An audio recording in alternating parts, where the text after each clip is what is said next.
Bonjour à tous et bienvenue pour cette nouvelle vidéo dans le cadre du PLIB 2019. J'ai donc lu un autre livre des 5 finalistes, ce qui fait que j'en suis rendu à 3 lectures sur les 5. Il me restera donc les 2 titres du Chat Noir à lire. Et du coup, dans cette vidéo, je reviens donc sur ma lecture de Rouille de Florian Soulas aux éditions Scrinéo. Donc tout de suite après le générique, je vais vous parler de ce que j'ai pensé de ce livre et donc de cette lecture. Une fois de plus, je risque sans doute d'être en désaccord avec une grande majorité des personnes qui auront lu ce livre, car malgré que c'est un livre qui a eu beaucoup de coups de cœur, beaucoup de sélections dans des prix, et même des prix qu'il a reçus, il a eu le prix des lycéens, si je ne me trompe pas, des imaginales des lycéens, et il avait été nominé, il me semble, dans d'autres prix, dans le prix de l'imaginaire aussi, il n'a pas reçu le prix, mais il était nominé. Voilà, donc tout de suite après le générique, moi je vais vous parler donc du résumé de ce livre et moi de mon avis, enfin de mon ressenti par rapport à ce livre. Donc on se retrouve tout de suite après le générique pour en parler. À tout de suite.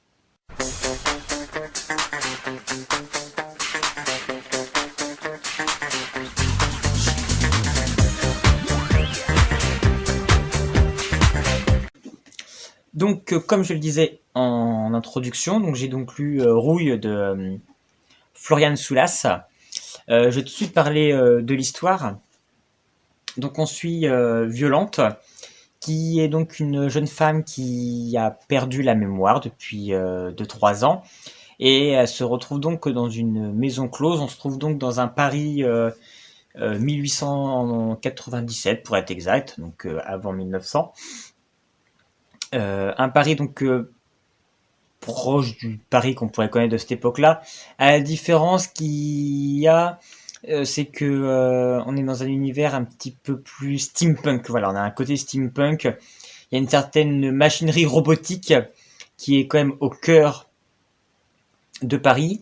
Et il faut aussi savoir qu'ils ont réussi à voyager sur la Lune. On ne sait pas trop comment, c'est pas trop expliqué dans le livre. Mais visiblement, voilà, on peut aller sur la Lune et un matériau a été trouvé sur la Lune et j'en reviendrai plus tard pour en parler de quel rôle joue ce matériau. Mais c'était pour un peu expliquer le contexte. Et déjà là, si je peux déjà donner un avis, ça m'a un peu déçu parce que voilà, on parle qu'on peut aller sur la Lune, mais je trouve que ça n'avait pas forcément été développé finalement. Comment ils y vont Ok, on a compris qu'il y a un univers assez steampunk avec de la robotique, il y a des dirigeables, on est vraiment dans l'esprit steampunk. Justement, steampunk, ça va pas forcément dire fusée spatiale. Donc comment ils arrivent à se rendre sur la Lune, tout ça c'est pas expliqué. Finalement, qu'est-ce qu'il y a sur la Lune, comment c'est là-bas. Moi, je m'attendais à beaucoup plus de descriptions par rapport à ça, et j'ai été beaucoup très déçu de cet aspect-là qui m'a au final laissé un manque par rapport à ce que pouvait me donner le résumé du livre. Donc j'en reviens, donc on suit donc Violente, qui est donc perdu la mémoire, qui est donc dans une maison close, qui est donc une prostituée. Et il va se trouver que dans ce Paris, depuis quelque temps, des prostituées disparaissent et sont retrouvées mortes complètement dans des états, les yeux en moins, des bras en moins, voilà, sont complètement mutilées.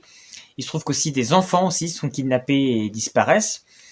Donc au fur et à mesure, la police commence à enquêter pour savoir d'où viennent ces disparitions. Et bien entendu, Léon, qui est le chef du réseau de prostitution, commence aussi à se mettre un petit peu en recherche pour comprendre, puis pour protéger ses filles, et puis pour comprendre qui du coup s'en prend à ces prostituées. Et par un concours de circonstances, il va se trouver que Violente va pouvoir, par l'intermédiaire des rencontres qu'elle peut faire dans le cadre de sa prostitution, parce qu'elle voilà, elle rencontre des gens haut placés, le commissaire, le maire, et un homme qui vient de débarquer en ville, qui développe une nouvelle technologie, des sortes des chiens mécaniques, pour pouvoir les vendre auprès de la police, comme étant une nouvelle force qui va pouvoir aider les forces de la police à maintenir l'ordre. Donc des chiens mécaniques qui peuvent attaquer et détruire les malfrats de la ville. Et en fait, la particularité de cet homme qui est arrivé, donc de Volney, qui est arrivé à Paris, c'est que ce petit plus qu'il a, c'est qu'il a donc trouvé un matériau sur la Lune qui lui permet donc de créer ces animaux avec cette nouvelle technologie qui surpasse celle qui existait auparavant. Il va aussi donc découvrir, donc par là, il suffit de Volney va donc finalement aller dans ce réseau de prostitution et va tomber sous le charme donc de Violante. Et donc Violante va pouvoir mener une enquête via aussi cet individu. Donc finalement Violante, via les différentes personnes qu'elle peut rencontrer dans sa prostitution, va pouvoir aider Léon dans son enquête. Léon va donc aussi mettre en avant un autre de ses hommes, Jules, qui va donc accompagner Violante dans son enquête. En parallèle de ça, donc on va pouvoir rencontrer plusieurs clans, un peu on va dire, dans la ville de Paris. Donc voilà, on a le clan de Léon qui est plutôt dans la prostitution, mais ils vont se rendre compte qu'il y a aussi un lien finalement avec de la drogue. Il y a une nouvelle drogue qui circule et qui serait peut-être finalement un lien avec ces kidnappings.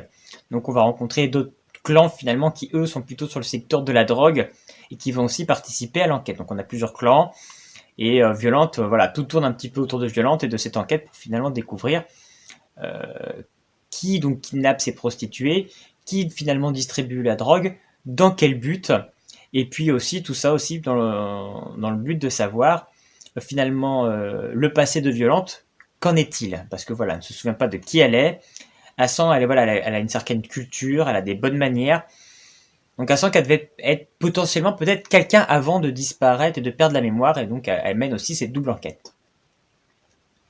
Donc voilà grosso modo l'histoire de ce livre. Donc je vais rentrer dans mon analyse, plusieurs points que j'aimerais aborder sur ce livre. Tout d'abord, voilà, le côté finalement de l'univers du livre dans lequel il est positionné. Nous sommes donc clairement dans une idée de trafic de drogue, de prostitution. Et ce qui pourrait du coup être un point fort du livre, et je pense que c'est ça qui a fait que le livre a été beaucoup nommé et primé et qu'il est finalisé du livre, c'est qu'on a voulu reconnaître le côté risque de l'auteur de partir dans un tel univers. Et c'est là, moi, la contrebalance, c'est que moi, finalement, c'est contre-univers, c'est ce qui m'a fait une barrière, en fait. Le fait qu'on ait affaire à des gens qui trafiquent de la prostitution, qui trafiquent de la drogue, et qui sont finalement mis, limite, en héros du livre. Bon, Violante est une prostituée, je peux comprendre qu'à la limite, on puisse trouver un attachement, elle essaye de survivre dans ce monde, elle est prostituée, bon, pourquoi pas trouver un attachement à ce personnage. Mais par exemple, le personnage de Léon, qui est comme le chef des proxénètes, de la prostitution, et qu'on le fait finalement passer peut-être pour un personnage qui fait ça en sorte de protéger ces femmes qui sont prostituées, pour peut-être quelque part pour une bonne personne, moi j'ai eu du mal finalement. En fait, c'est cet univers-là, dans ce domaine-là, qui fait que moi j'ai une sorte de barrière, qui fait que je ne peux pas rentrer dans le livre pleinement et m'attacher au personnage. Ce n'est qu'un ressenti, moi, pour ma part, qui fait que voilà, j'ai une barrière et ce qui m'a déjà bloqué d'entrée de jeu dans ce livre. Voilà, on est aussi dans un concours de l'imaginaire. Et très très honnêtement, ce livre-là, pour moi, n'est pas assez dans l'imaginaire. Voilà, on est pour moi plus quelque part dans un policier thriller. On a cette enquête pour découvrir qui est le coupable. Et au final, l'aspect imaginaire, il est où? On parle qu'ils peuvent aller dans la Lune, qu'ils ont récupéré un matériau, mais tout ça, on le voit pas, on ne le développe pas. Ça m'a attristé et ça m'a déçu. J'aurais voulu en voir plus de ce côté-là et en apprendre plus de ce côté-là. La petite touche steampunk était bienvenue, mais là aussi, je trouve qu'elle est un peu superflue ou un peu vite vue. Là aussi, j'en aurais voulu plus quelque part pour peut-être développer un peu plus l'univers ou peut-être pouvoir rentrer plus. Voilà, oui, de quoi ils faisaient des animaux, ils font des animaux mécaniques, des prothèses pour les membres. C'était un peu, voilà, je trouve qu'il n'a pas sa place dans de l'imaginaire. Enfin, moi, c'est mon ressenti, je trouve que c'est pas assez poussé là-dessus et voilà, enfin, voilà, moi je trouve que ce livre, je n'ai en soi aucune critique à faire sur le livre, tout est crédible. Tout est bien construit, il y a une vraie histoire, il y a une vraie intrigue, il y a un vrai travail scénaristique au niveau des personnages et du lien qu'ils peuvent avoir et de la construction du récit. Là-dessus, il n'y a aucun souci. C'est vraiment très bien fait. Mais au-delà de ça, voilà, moi je pense juste que je n'étais vraiment pas le public cible de ce livre, et ce qui fait vraiment que je n'ai pas adhéré pleinement au récit.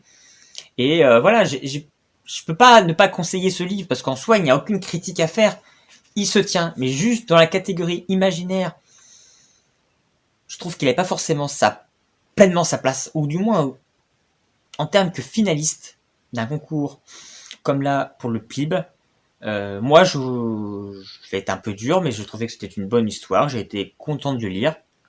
Mais ce qui mérite un prix, moi je n'irai pas jusque-là. Pour dire que ça serait le meilleur livre 2018, non, moi je n'irai pas jusque-là. Il y a d'autres livres qui ne sont pas dans les finalistes, qui n'étaient même pas dans les 20, que j'ai lus, et pour moi, dans ces livres-là, il y avait beaucoup plus de recherche, beaucoup plus de développement, beaucoup plus d'originalité. Sans tomber dans quelque chose de, entre guillemets, sombre, parce qu'à la limite, le livre n'est même pas si sombre que ça, finalement. On parle effectivement de drogue, de prostitution, de tuerie, ça c'est vrai. Mais c'est pas forcément décrit de façon à ce que ce soit, comme dans le Dieu oiseau par exemple, on n'est pas forcément dans cette noirceur qu'on pouvait avoir dans ce titre comme le Dieu oiseau. Ça reste quand même pour moi finalement du tout public adulte, je m'entends, parce qu'évidemment on va traiter de sujets comme de la prostitution et de la drogue, mais qu'on va limite rendre ça bien. Et en fait c'est ça qui m'a dérangé quelque part dans ce récit. Ou alors je suis passé à côté de quelque chose peut-être. Donc ce titre m'embête pas mal pour après mon classement final, surtout vis-à-vis du Dieu oiseau finalement. Le Dieu oiseau avait des qualités et avait des défauts. Et Rouille, j'aurais envie de dire, n'a ni l'un ni l'autre. C'est un livre qui est bien, voilà, sans plus, sans moins. Donc comment comparer les deux, c'est quand même compliqué, mais je pense que dans le cadre, de toute façon je reviendrai quand je ferai mon classement définitif, mais je pense que dans le cadre du PLIB sur l'imaginaire, je pense que finalement je vais mettre le Dieu oiseau devant Rouille, parce que pour moi le Dieu oiseau répondait peut-être, même si moi je n'ai pas accroché à la fin du Dieu oiseau, répondait plus peut-être aux critères que je peux attendre pour un livre du PLIB. Donc voilà ce que je pouvais dire de Rouille. Pour faire une petite synthèse, rapidement, je suis à mi-parcours, il me reste donc 2 livres à lire, du Chat Noir. J'avoue que je suis très réticent à les lire, surtout que depuis le début, là, des finalistes de PLIB, je suis pas du tout emballé. Je suis peut-être le seul dans ce cas-là. En tout cas, pour moi, il ne mérite, pour le moment, ce n'est pas des livres qui... Enfin, voilà, par rapport à... J'ai pas envie de dire ça, parce que je trouve que c'est méchant de dire ça, qui mérite pas le prix. Si, bien sûr qu'il le mérite, mais selon moi, non. Mais ce n'est que mon avis à moi. Mais c'est quand même marrant, parce que Terre de Brume, qui à l'époque, je n'avais pas forcément adhéré au livre, je vais finir par finalement voter peut-être pour ce livre. Donc, à voir les deux du Chat Noir, ce qu'ils vont me donner. Je trouve quand même qu'on a des livres assez sombres. On est déjà dans un monde déjà pas facile. Et je trouve que les relire des livres, peut-être qui sont plus proches de nous, peut-être, mais pour nous ramener dans cette noirceur, je trouve ça quelque part dommage, alors qu'il y avait des livres beaucoup plus positifs, avec des messages beaucoup plus positifs, qui étaient dans les sélections. Donc c'est vrai que pour le moment, je suis assez déçu, surtout par rapport à l'édition de l'année dernière, où vraiment, je n'ai pas lu Seigneur de Bohème, mais je pense que c'était très bien. En tout cas, les 6 autres, pour moi, c'était des très bons livres, à part Midas qui était en dessous, mais à la limite, pourquoi pas, c'était un premier tome, peut-être que c'est la suite, peut-être développé, peut-être mieux, mais en tout cas, les 5 autres, c'était juste phénoménal, quoi. C'était vraiment des gros coups de cœur. Et là, je suis vraiment... Je suis déçu. Je suis déçu pour le moment de mes lectures. Je m'attendais... Enfin, j'aurais aimé avoir mieux que ça. Donc j'attends de voir le du Chat Noir. Mais là aussi, j'ai bien peur qu'on soit encore dans un esprit assez sombre. Donc je reviendrai dès que je les aurai lus pour en faire une vidéo et après pouvoir faire mon classement définitif. Donc je vous remercie à tous ceux qui m'auront écouté pour cette vidéo. Si vous partagez ou non l'avis comme moi, n'hésitez pas à commenter. Et puis on se retrouve bientôt pour une prochaine vidéo. À bientôt.